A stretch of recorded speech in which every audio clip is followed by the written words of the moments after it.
नमस्कार दोस्तों, मैं भाषा, आप देख रहे हैं बेबाक भाषा पे ग्राउंड रिपोर्ट। इस समय हम खड़े हैं विश्व पुस्तक मेला हॉल नंबर 2 और आज किताबों के इस बाजार, इस मेले में हमारी चर्चा एक ऐसे मुद्दे पर है जो बहुत चर्चा में है, वह है कॉन्स्टिट्यूशन, संविधान। संविधान को लेकर 2 स्टॉल हैं यहाँ पर हॉल नंबर 2 में, जो बताते हैं कि किताबों के मेले में कॉन्स्टिट्यूशन किस तरह से जगमगा रहा है और क्यों ज़रूरी है। ठीक उस समय जिस समय देश में चारों तरफ सिर्फ नफ़रत और नफ़रत है, हर जगह कॉन्स्टिट्यूशन की धज्जियाँ उड़ाई जा रही हैं, कॉन्स्टिट्यूशनल वैल्यूज़ पर हमला है। हमारे सामने स्टॉल आता है एनएफआई का। एनएफआई ने ये स्टॉल है, ज़रूर आना चाहिए, P53, जहाँ पर प्रियम्बल आप खुद आकर कर सकते हैं, डिज़ाइन कर सकते हैं, इसका प्रिंट आउट ले सकते हैं। यह सब फ्री ऑफ कॉस्ट है यहाँ पर, और साथ ही साथ यहाँ कॉन्स्टिट्यूशन भी रखा हुआ है ताकि लोग फील कर सकें, देख सकें कि किस तरह से जो देश का कॉन्स्टिट्यूशन था वह बनाया गया था। उसके एक एक पन्ने में किस तरह से पेंटिंग्स मौजूद हैं, कला के तमाम माध्यम मौजूद हैं, यह देखिए। और उसके बाद यहाँ पर आप प्रियम्बल का यानी संविधान की प्रस्तावना का अपने आप प्रिंट निकाल सकते हैं। यहाँ पे तमाम साथी हैं एनएफआई के जो इसमें मदद कर रहे हैं, और यहाँ पे दिखाई भी देता है कि बड़ी संख्या में लोग आ रहे हैं, प्रिंट आउट ले रहे हैं, और लोगों को लग रहा है कि हाँ, कॉन्स्टिट्यूशन अभी भी हमारा है। तो एक यह हमारे सामने है, और इसी के आगे थोड़ा सा कदम आगे बढ़ाते हुए हम चलते हैं विकास संवाद के Q16 की तरफ। Q16 जहाँ पर कॉन्स्टिट्यूशन से जुड़ी तमाम चीज़ों के बारे में बहुत सहज सरल शब्दों में समझाया गया है कि दरअसल कॉन्स्टिट्यूशन क्यों इतना इम्पोर्टेंट है, उसको बचाने का काम कितना इम्पोर्टेंट है जो किया जा रहा है, और बच्चे किस तरह से देख सकते हैं। देखिए,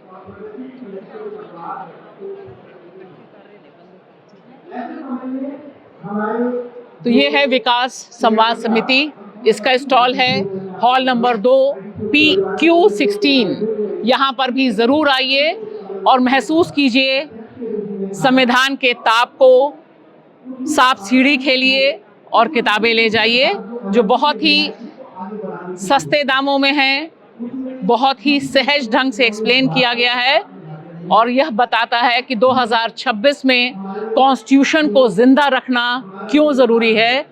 यह बहुत ज़रूरी काम है जो 2 स्टॉल यहाँ पर कर रहे हैं। वर्ल्ड बुक फेयर चल रहा है और यहाँ पर कॉन्स्टिट्यूशन, संविधान के प्रियम्बल की धूम है, जहाँ तमाम और तरह के प्रचार हैं। यहाँ पर फ्री में प्रियम्बल की प्रिंटिंग होती है, लोग आते हैं, देते हैं। एनएफआई का ये स्टॉल है, बुक फेयर में पहली बार ये स्टॉल आया है, बिल्कुल अलग ढंग का है। यहाँ कॉन्स्टिट्यूशन की मूल प्रति भी है, और इस बहाने संविधान के प्रति, हमारी संविधान की प्रस्तावना के प्रति लोगों में क्या रुचि हो सकती है, रुचि है कि नहीं, इसका भी एक टेस्ट पॉइंट मुझे लगता है कि आपका स्टॉल है। कैसा अनुभव है अभी, किस तरह से लोगों आ रहे हैं और कॉन्स्टिट्यूशन देख रहे हैं? यहाँ पर आपने क्विज़ भी रखी हुई है, किताबें भी हैं उनसे जुड़ी हुई। क्या इसके पीछे विचार आया, क्यों सोचा एनएफआई ने? हमारा सिर्फ मेन मुद्दा यही है कि हम चाहते हैं कि लोगों तक ये बात पहुंचे और कॉन्स्टिट्यूशनल लिटरेसी फैले। और ये रेप्लिका है इंडियन कॉन्स्टिट्यूशन की, तो लोग देखें उसे, बिकॉज ज़्यादातर लोगों ने देखा नहीं होता इंडियन कॉन्स्टिट्यूशन कैसा दिखता है, और जैसे काफ़ी लोगों को पता ही नहीं था कि ये गोल्ड प्लेटेड है और ये सारी चीज़ें। तो बस एक एक्सपीरियंस के लिए कि लोग समझ पाएँ और लोगों को पता चले कि कैसा है, कैसा प्रेम्बल दिखता है, क्या मूल वैल्यूज़ हैं उसके अंदर। तो पूरा एजेंडा यही है, और स्क्रीन प्रिंटिंग का भी यही मोटिव है कि पहले जिस तरह से स्क्रीन प्रिंटिंग होती थी वो लोगों को एक एक्सपीरियंस मिले, जब प्रेम्बल हाथ में आता है तो एक बारी पढ़ें, और क्योंकि वो इतना अच्छा है कि उसको आप फ्रेम करके भी लगा सकते हैं, तो मोस्टली जो बच्चे होते हैं उनको बहुत एक्साइटिंग लगता है, और जो बड़े लोग हैं वो क्विज़ लेते हैं, और लोगों को पता चलता है कि हमें इतना पता है हमारे कॉन्स्टिट्यूशन के बारे में, और जो नहीं पता होता वो ऑलरेडी गिवन है क्विज़ के अंदर, तो उनके लिए बहुत एक्साइटिंग है, बिकॉज यूजली उन्हें ये सब देखने को नहीं मिलता है।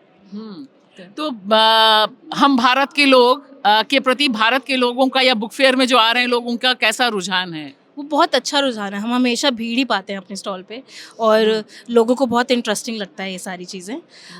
मोस्टली वो किताबें जो हैं कुछ उन्होंने पढ़ी भी होती हैं, तो वो खुद भी अपनी रेफरेंस देके जाते हैं कि आप ये भी लगाइए और ये भी बहुत अच्छा है, और हमें हमेशा से बहुत पॉजिटिव रिस्पॉन्स मिला है इसमें बहुत ज़्यादा। और ये जो प्रिंट्स आप निकाल रहे हैं, क्योंकि प्रिंट्स काफ़ी मेहनत, एक मिनट से दिखाएगा, ये जो प्रिंट है इसके पीछे क्या सोच है कि इस तरह के प्रिंट आप निकाल के लोगों को फ्री में दे रहे हैं, तो इससे क्या आपको लगता है कि लोग घर में ले जा रहे हैं? बिल्कुल ले जा रहे हैं, और बहुत सारे लोग तो इनफैक्ट आते हैं स्पेशली इसलिए, और कई लोग हैं जो ऑलरेडी ले जा चुके हैं। वो अपने रिलेटिव्स को, अपने फ्रेंड्स को लेकर आते हैं और वो बोलते हैं कि हम आए स्पेसिफिकली सिर्फ प्रिंटिंग के लिए। तो ये अपने आप में बहुत अनूठा मुझे लगता है कि एनएफआई का प्रयोग है। जिस समय देश के कॉन्स्टिट्यूशन पर इतना हमला है, लगातार मनुवाद, मनुस्मृति को कॉन्स्टिट्यूशन बनाने की साजिशें हो रही हैं, उसमें देश के आम पाठक, आम नागरिक, आम बच्चे तक कॉन्स्टिट्यूशन और कॉन्स्टिट्यूशन की जो जान है, जो हमारा प्रियम्बल है, वह बहुत सहज सरल फ्री में पहुँचे, लोग ले जाएं, अपने घर में लगाएं। तो मुझे लगता है कि इस बुक फेयर में जहां बाकी धर्म और अधर्म का प्रचार है, उसमें कॉन्स्टिट्यूशन का प्रचार बहुत अनूठे ढंग से एनएफआई कर रहा है, जिससे ज़्यादा से ज़्यादा लोगों तक पहुंचना बहुत ज़रूरी है। हाँ बच्चा, आप बताइए कौन से स्कूल से हैं और क्या खेल रहे हैं आप? हम लोग सेवा भारती सेवाधाम विद्या मंदिर, और हम लोग यहाँ पर मेला में आए हैं और यहाँ पर हम लोग लूडो खेल रहे क्या सांप सीढ़ी क्या है हैं। ये सांप सीढ़ी खेल रहे हैं। पर इस सांप सीढ़ी में क्या लिखा है, किसके लिए बनी है, ये क्या बता रही है? जीवन में कुछ सुधार करने के लिए। जीवन में कुछ सुधार करने के लिए। तो ये क्या लिखा है, जरा पढ़ के बताइए। चढ़ती सीढ़ी, हाँ। उतरती सीढ़ी और संवैधानिक मूल्य। संविधान के बारे में जानते हैं आप? संविधान क्या है, किसने लिखा? ये तो नहीं पता। नहीं पता। हाँ, आपको पता है। संविधान डॉक्टर भीम आर अम्बेडकर ने लिखा था और 26 जनवरी 1950 को लागू हुआ था। उसमें क्या बताया गया हमारे बारे में? उसमें भारत जब आज़ाद हुआ था तो पूरी अच्छी तरीके से आज़ाद नहीं हुआ था, तो संविधान लागू किए थे। संविधान लागू। जी। इसमें आपके और हमारे अधिकार हैं, कर्तव्य हैं। जी जी। इस सांप सीढ़ी खेलने में मजा आ रहा है, इसमें भी सारी चीजें लिखी हैं। जी। ये जब सबसे ऊपर चढ़ जाएंगे 100 नंबर पे, क्या लिखा है वहाँ, कहाँ पहुँच जाएंगे आप? मूल्य आधारित समाज का सपना। हाँ, मूल्य आधारित समाज का सपना।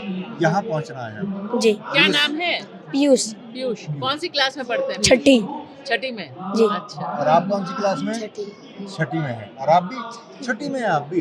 आप तो सबसे छोटे लग रहे हैं। इस समय हम खड़े हैं विश्व पुस्तक मेले में, एक ऐसे स्टॉल में जहां चारों तरफ कॉन्स्टिट्यूशन है। कॉन्स्टिट्यूशन और बच्चों को कैसे समझाया जा सकता है, इसे लेकर एक बहुत अनोखी सीरीज लेकर आए हैं विकास संवाद। विकास संवाद के सचिन जैन हमारे साथ हैं। सचिन, आपका बेबाक भाषा में स्वागत है। शुक्रिया। ये जो सीरीज है सत्रों में संविधान, हिंदी में आप लेकर आए हैं, 9 खंड हैं इसके, पतली पतली किताब है। क्या मकसद है इसका और किस तरह से इसको आपने सोचा? पिछले साल आप पहली बार विश्व पुस्तक मेले में विकास संवाद का लगा, इस बार स्टॉल बड़ा है, संविधान को लेकर भी कई किताबें हैं, सांप सीढ़ी है। खास तौर से इस सीरीज के बारे में हमें बताएं। भाषा जी, हम लोग जब एक सामाजिक कार्यकर्ता के तौर पर काम कर रहे हैं, तो हमको एक बात ये समझ में आती है कि लोगों के जीवन के मुद्दे जो हैं वो केवल योजनाओं और कानूनों से पूरा संपूर्ण आकार नहीं लेते हैं, और उसके लिए ज़रूरी है कहीं ना कहीं एक व्यवस्था के स्वरूप और उसके चरित्र के बारे में बात करना। और उस व्यवस्था और चरित्र के बारे में जब हम बात करते हैं तो ये बहुत ही अनिवार्यता हो जाती है और एक तरीके की नॉन नेगोशिएबल सिचुएशन बन जाती है कि हम संविधान को जो है एक तरीके से अपने जीवन का एक अपरिहार्य अंग बनाएं, उसका एक अनिवार्य अंग बनाएं। और पिछले 10 सालों से संविधान के ऊपर काम करते हुए एक बात ये समझ में आई कि आज़ादी के बाद जो एक बहुत महत्वपूर्ण काम भारत में होना चाहिए था, वो संविधान शिक्षण का रहा है कि हम अपने संविधान को जानें। धार्मिक ग्रंथों और उसके आख्यानों के बारे में तो बहुत बात होती रही है, लेकिन वास्तव में जिस तरीके का संविधान हमने अपनाया था उसको अर्न करने की ज़रूरत थी, उसको अभी हमको एक तरीके से हासिल करने की ज़रूरत थी। इसीलिए हमारे संविधान में एक शब्द का इस्तेमाल किया गया है, अंगीकार करना। जी। हमारे यहाँ पर वो अंगीकरण करने की प्रक्रियाएं आज़ादी के 75 साल तक नहीं हुई, और इसलिए हमको लगा कि संविधान को कैसे जो है वो लोगों की भाषा में सरल रूप में, इसको केवल एक कानून की किताब ना माना जाए, इसको एक विशेषज्ञता का विषय ना माना जाए, बल्कि इसको एक व्यक्ति जो है वो अपने जीवन के हिस्से के तौर पर कैसे देख सके। और इसी पूरी प्रक्रिया को करते हुए हमने अलग अलग तरीके का काम किया, और उसमें एक बात ये समझ में आई कि बहुत ही संक्षेप में, बहुत ही सरल भाषा में उसकी जो भावना है, उसकी कहानी है, उसके संदर्भ हैं, उसकी बहस है, उसकी प्रावधान है, इनको बहुत ही सरल रूपों में सामने लाने की ज़रूरत है। और उसको आकार देने के लिए एक पूरी श्रृंखला हमने शुरू की जिसको हमने नाम दिया सूत्रों में संविधान। तो जो 9 अभी तक इसके जो अंक आए हैं, 9 वॉल्यूम आए हैं, उन अलग अलग वॉल्यूम में, एक वॉल्यूम में हमने संविधान की भाषा का संदर्भ लिया है, दूसरे में हमने जो है वो संविधान की बहस क्या थी उसका संदर्भ लिया है, एक में हमने जो है मूल अधिकार क्या हैं उनके बारे में संक्षेप में बात करने की शुरुआत की है। तो जैसे एक हमारे यहाँ भारत में एक सूत्रों में बात करने की एक बहुत बड़ी परंपरा एक तरीके से रही है। तो ये एक बड़ी विडंबना दिखाई देती है कि इस समय, जिस समय आप कॉन्स्टिट्यूशन की तमाम सरल भाषा में उसे समझाने के लिए सीरीज ला रहे हैं, पोस्टर्स हैं, सांप सीढ़ी है, सब चीज़ें हैं, ठीक उसी समय देश में कॉन्स्टिट्यूशन पर हमला बहुत तगड़ा है। और कई लोग बदलाव की बात कर रहे हैं कि कॉन्स्टिट्यूशन है ही नहीं, मनुस्मृति संविधान है।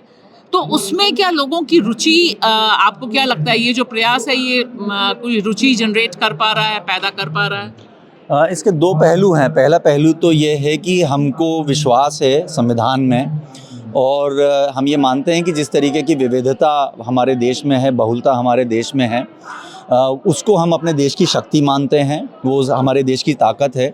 और ये ताकत बनी रह सकती है तभी जब हम अपने संविधान को अपनाते हैं। तो ये हमारा विश्वास है।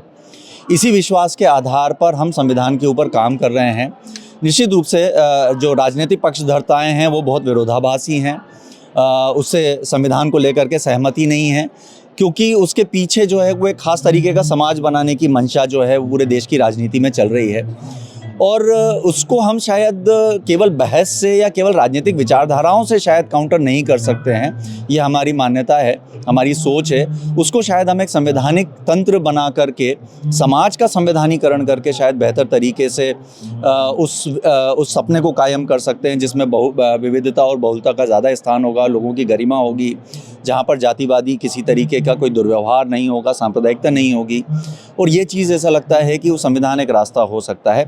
इसी विश्वास के साथ हम शायद मौजूदा राजनीति में अपनी धारा को बहाने की कोशिश कर रहे हैं। तो लोगों का कैसा रिस्पांस है? लोगों में इंटरेस्ट आया है? और ख़ास तौर से क्योंकि मैं देख रही थी काफ़ी बड़े पैमाने पे बच्चे भी आते हैं, और क्या इसका एक असर पड़ रहा है? आपको क्या लगता है?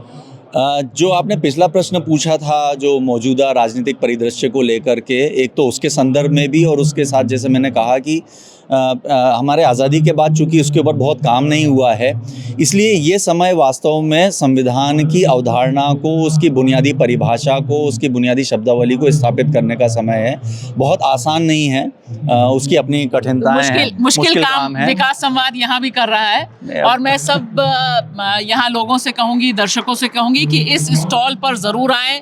हॉल नंबर 2 में है विकास संवाद का, बिल्कुल लेखक मंच के बगल में है।